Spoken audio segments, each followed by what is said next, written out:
Signal Sciences secures the most important web applications, APIs, and microservices of the world's leading companies, protecting over 7,500 applications and 150 billion production requests per week. Signal Sciences Next-Gen WAF and RASP help companies increase security and maintain site reliability without sacrificing velocity, all at the lowest total cost of ownership. Signal Sciences' patented technology protects any application against any attack, with integrations into any DevOps toolchain. Signal Sciences, demand more from your WAF. Learn more at signalsciences.com/PSW. Do you need a web application security solution that can improve your detection rate and enable easier remediation? Acunetics has a fully automated solution that can detect and report over 4,500 web vulnerabilities. Fast and scalable, it can scan thousands of pages without interruption, including HTML5, JavaScript, and single-page applications. Acunetics provides accuracy with the lowest false positives by combining black box and white box testing. For more information, visit acunetics.com/securityweekly. Hard-coded credentials can be trouble, but not as much trouble as a vulnerable DevOps environment. If you want protection without the hassle of security slowing you down, CyberArk, the #1 provider in privilege access security, has the solution for you. With CyberArk Conjure, developers can easily secure secrets across any DevOps toolchain or platform, whether your application runs in the cloud or on premises. Eliminate the headaches of managing secrets and try Conjure open source for free with no strings attached. Visit conjure.org/ASW to get started today. Welcome back, everyone, to Application Security Weekly. If you're interested in quality over quantity and having meaningful conversations instead of just a badge scan, join us. We'll be there, Security Weekly, on April 1st through the 3rd at Disney's Contemporary Resort for InfoSec World 2019. You can connect and network with like-minded individuals in search of actionable information. Use the registration code OS19-SECWEEK, SECWEEK. That gets you 15% off the main conference or a World Pass. Alrighty. Actually, and then there's one more announcement that I was supposed to read. Patrick Laverty, one of our illustrious co-hosts, is presenting pen testing tips, tricks, and stories with Aaron Herndon at B-Sides Connecticut 2018. We mistakenly said 2019 because we're doing 2019 planning, and we say 2019 sometimes when we mean 2018. B-Sides Connecticut 2018. The ticket sales are open now, and it's $20 if you go to bsidesct.org. That's happening on Saturday, November 3rd, and is always a fun event. And April Wright is still with us.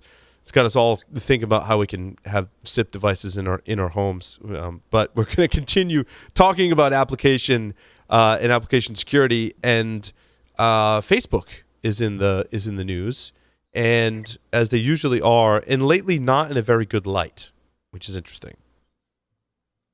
And this week they're talking about their video conference portal, which more information about that. We covered this, I think, last week, but why would you trust Facebook now with I think they're starting to feel the pain of their abuse of the trust of their users, and they're trying to launch a new Facebook camera phone portal in-home thing, and no one trusts it, ironically enough. Do you have one of these devices, April, in your home? No, I do not, and I probably will not. Between it talking back to Facebook and being integrated with Alexa, I'm out. Yeah, I'm out. Yeah, I mean, just Facebook. I mean, I saw an article recently that Facebook was going to start acquiring security companies and had been in talks with several security companies. I'm curious to see when that actually announces. I mean, I'll see that when it announces. I actually subscribe to things that tell me when a security company gets acquired. So I'm interested to see which ones Facebook may acquire if that in fact happens. But, April, you were pointing out during the break, like, it's not the fact that Facebook doesn't have security. It's all about the privacy and how they use your data. Right. Since we are the product. Mm-hmm. So it's funny that the portal, as soon as I saw it, I immediately thought of this device that I used to have. It was the 3Com Audrey. And it was this little screen, and it had a little infrared keyboard, and it's supposed to sit in your kitchen. and or wherever, and it would integrate with your Palm Pilot. This was around like 2000. Wow. It would integrate with your Palm Pilot, and you could have like it would update your calendar and your to-do list and your shopping list and all this other stuff. But it was like way ahead of its time. And this thing just totally immediately reminded me of it, except that it didn't really do video calling, but just the whole concept of this touchscreen device that was in part of your life now. Like, is this what we have to look forward to in the future? Right. Clearly the future is here. I think we all kind of saw those things in sci-fi TV and movies. The video calling device was a very futuristic thing. What we maybe didn't think about is the privacy implications, and trust, which is a rush. Yeah, and Amazon already did this with they had a very similar device for calling, and Alexa enabled, and they had all these commercials like you give one to your grandmother or something, and then you have one at home, and the kids can talk, and it's supposed to be super easy. Yeah, I have 2 of those devices, the Echo Show, and the calling feature is terrible. And the whole I had to turn it off because like it was like trying to sync my address book. And at one time my son like made a call to someone in my address book, like through the thing. And I had to like, I was like, how did it get a hold of my address book? I had to go like couple rounds of turning stuff off to make it not do that, which was kind of scary. What I like about the Echo Shows is you can just tell it to play movies and stuff. And it'll do that, which is nice for the kids. But yeah, the calling feature is just horrible privacy and security. And I turned off all those features since then.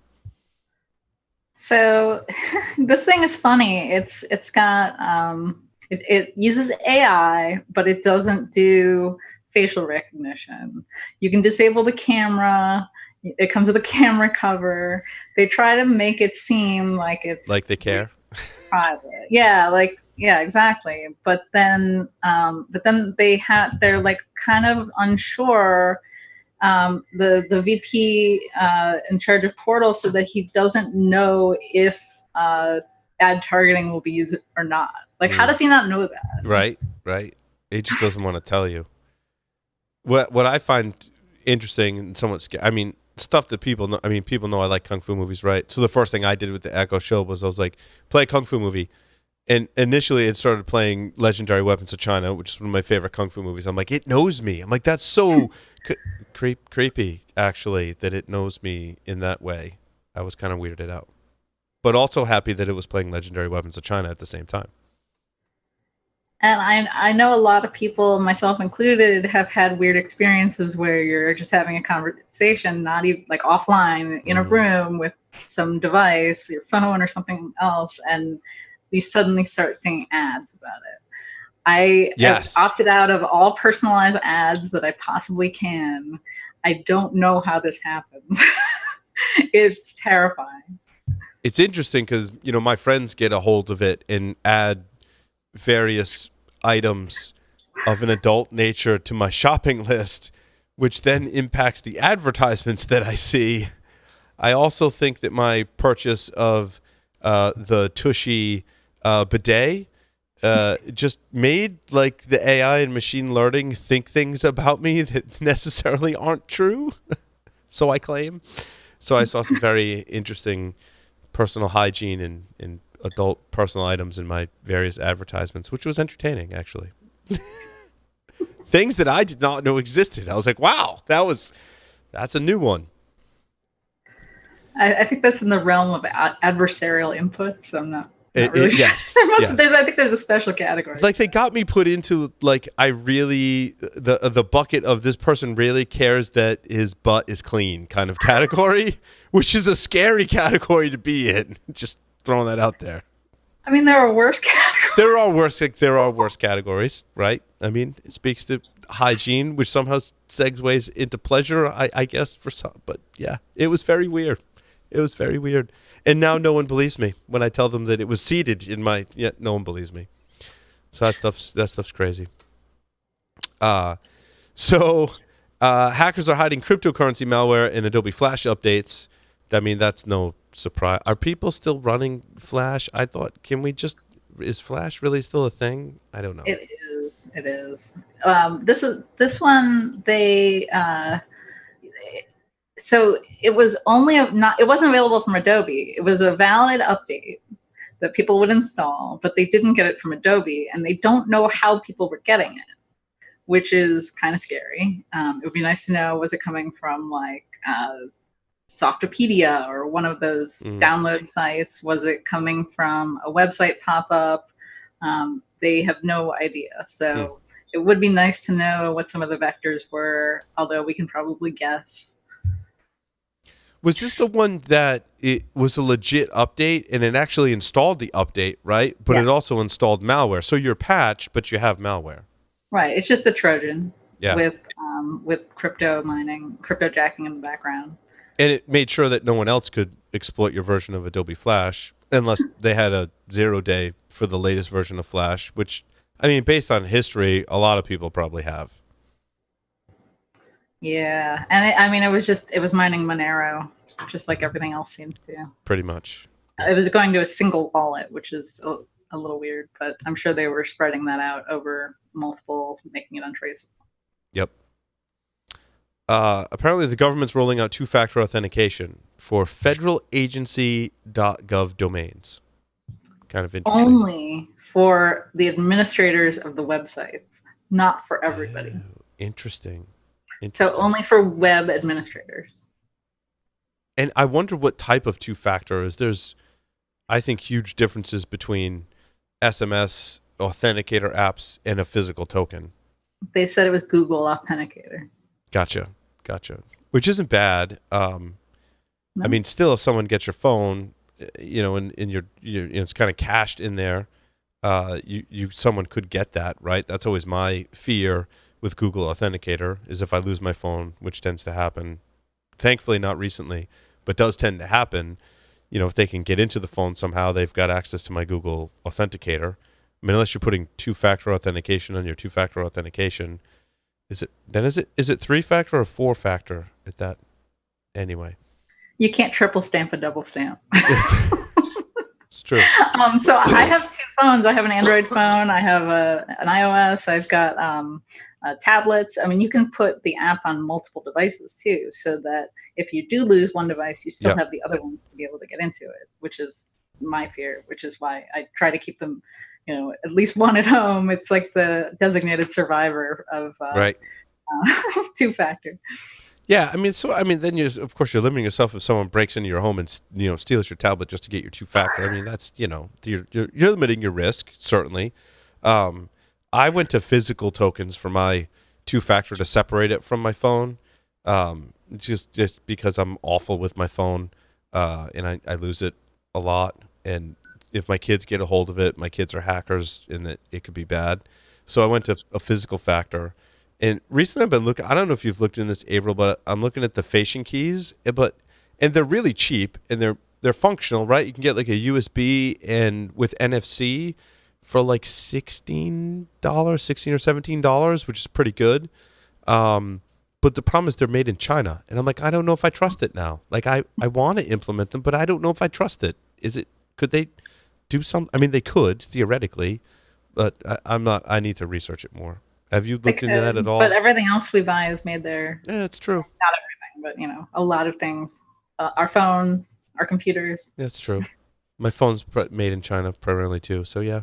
Well, I mean, I'm just looking for excuses for me to buy a cheaper key so I can have multiple, one in the safe and one that I carry with me, at least two, right? Because then the problem becomes if you're traveling, like personally, people that I know in the security field that travel a lot are like, I can't have physical two-factor.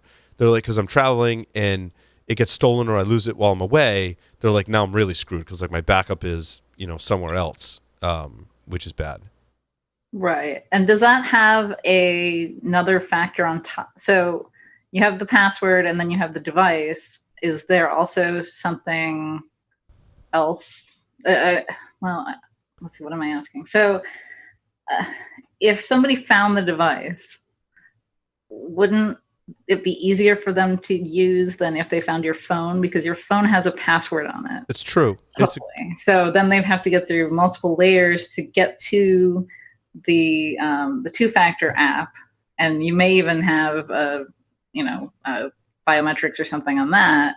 So having it in your phone is probably more secure than just having it dangling from your keys. It's true. It is. It's actually a really valid point. Because let's say I am traveling and someone steals my key. Now I don't have a key to get into whatever my Google account or my LastPass to invalidate the key that was stolen because I don't have another key. That was my issue when traveling. Because you heard the story about my bag. Yeah, my second factor was in that bag that got stolen. Yeah. Yeah. Hence my quest to find something better. I think I just need to get better at the Google Authenticator app and having that be more portable, because there's instructions to port that to different phones, which I sucked at apparently.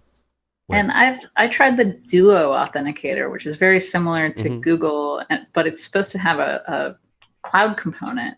And I never, like, I was hoping that if I restored on a different device that it would have all of my things on it still, but I had to go back in and regenerate all of the codes, right, and rescan all the QR codes and everything. So I'm not really sure what the cloud component was supposed to do, right. Or maybe it just failed for me. Find that copy of those backup codes that you had for some of the services as well, which is scary.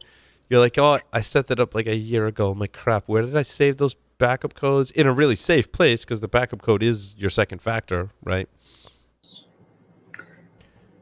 Anyway, I don't know. I just like the physical token, but in any case. Learning and tools, there's a couple, you can embed Meterpreter and Android APKs. This is interesting, but also I think something that's pretty common in the Android world, right, is you can put APKs inside of APKs. Like, there's all kinds of ways to Trojan an APK, and one reason why Android is suffering on the security side, I think, is just because they've made it so easy to do evil things with the APKs. Well, and that's one of the things people love about Android, and that's one of the things people hate about Android, is that it is a more open and free community, but you're giving up some safety. Just like anything where, like TSA, for example, you're giving up some freedom for safety. Right. So in some cases, getting a free fondle too, which is, bonus. But like with Apple apps, they're vetted, and they beat out Android in a lot of ways in terms of security, but in terms of functionality, I've got Kali installed on an Android device.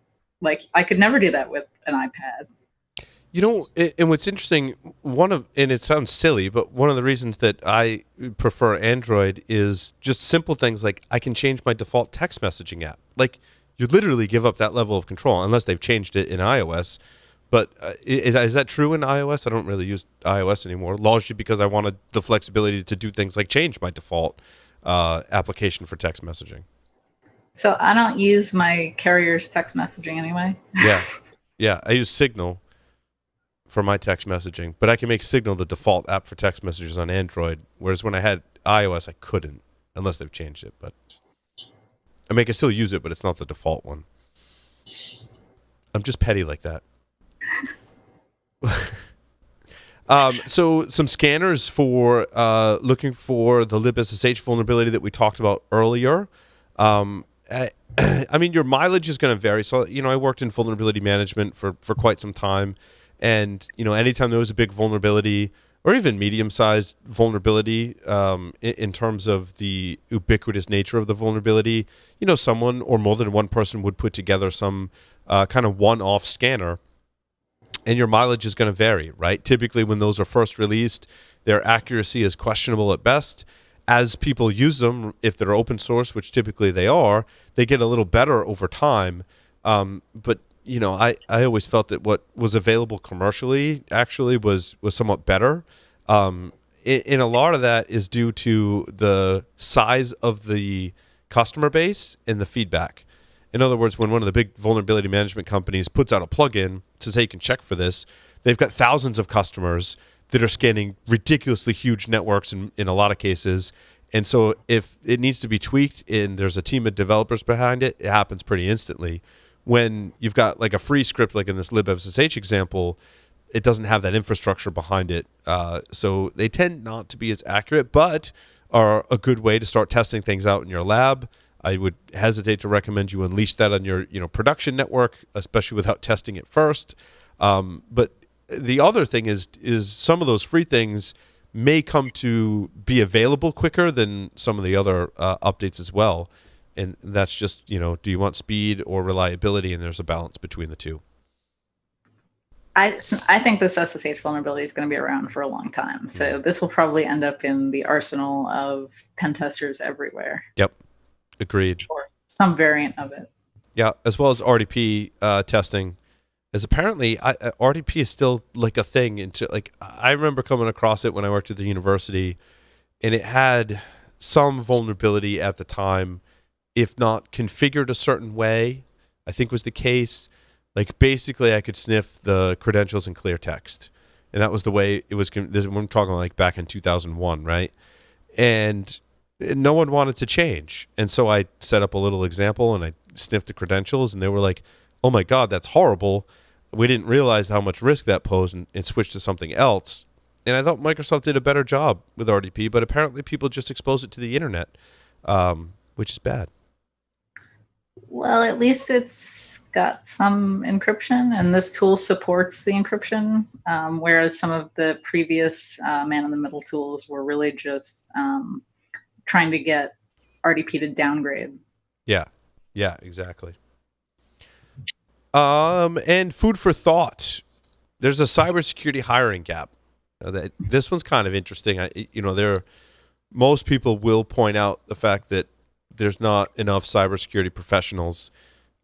Some will point out that people are just hiring for the wrong things, that you're never going to find your ideal candidate with, the requirements that you put out are just unreasonable, and therefore we have a shortage because of the way we're trying to hire. I think there's, some of both going on. Your thoughts, April? I thought that this was full of some really good ideas, both for job seekers and for hiring managers and HR and things like that. Just in terms of how to word a question, rather than saying, do you have a degree? What is your view of the world? Like, that's like a total turnaround from what we've been asking before. Instead of asking somebody if they can program, say, show me some code. Yep. Looking at the body of work that somebody has created on their GitHub or whatever, rather than requiring them to have 3 to 5 years of experience. Yeah, no, I totally agree. And, I was talking about it. I did an interview with another show that will be, I'll promote it on our shows. And I remember my first job as a programmer when I was still in college. Like, I had to whiteboard out code. And they just asked me, like, how much experience do you have coding? And I said, well, I took classes when I was 7 and stuff. And they were like, all right, show us on the whiteboard. And that was pretty nerve-wracking, but a way more accurate thing than just saying you need 3 to 5 years experience as a developer, right? So I like that level of, interviewing and finding potential candidates, for sure. Totally. And I mean, any of today's modern candidates are updating their resume for every job they apply to anyway, whether it's for keyword searching within the HR databases of resumes, or if it's because if they don't see the exact wording on your resume that it says in the job description, they won't even look at you. Wow. So people are actually tailoring their resumes and trying to make it look like they're more tuned to the job than if they just had a single resume like people used to do. And along the same lines, Disney is helping women become coders. It's actually something. Go ahead, April. This is awesome. I think this is so cool. It was a really, really tough program to get into, but it's taking people that don't code, don't have any IT background, and just giving them training and support on the job to be able to get into coding. They're given mentors from within the existing IT organization. They are, and they're actually allowed to go back to their old jobs if they don't like it. I mean, this is like That's a cool. model that if Yeah. they could produce some sort of documentation about how they did this and share it with the world, this would be just incredible for companies to provide new career paths for people. Yeah, and it's interesting in somewhat ironic is I talked about this in my and I'm not sure if they mention it in this article, but I talked about it in my DerbyCon talk. And they actually don't mention this article, but it's really ironic because the name of the project is called Alice. You can get it at alice.org, and it's based on research. If you read the last lecture with Randy, it's one of his students, computer science students, that did this research project that basically said that females, in particular, their study was with teenage girls, learn programming much more quickly and adopt to it much better if they're allowed to tell a story with it. So when the learning of the programming is set in the context of telling a story and storytelling, they found that there was a much higher adoption in women. Which is really interesting to think about. And like, there's a whole research paper that I linked to that, like, if you don't believe me, like, this is legit research, and it's the kind of the basis for founding the alice.org project, which is an entire programming language geared towards helping people learn programming similar to Scratch and Tinker. So I thought that was really cool. I don't know if you've seen the alice.org. If you haven't, April, I'm curious for you to check it out and give me your thoughts.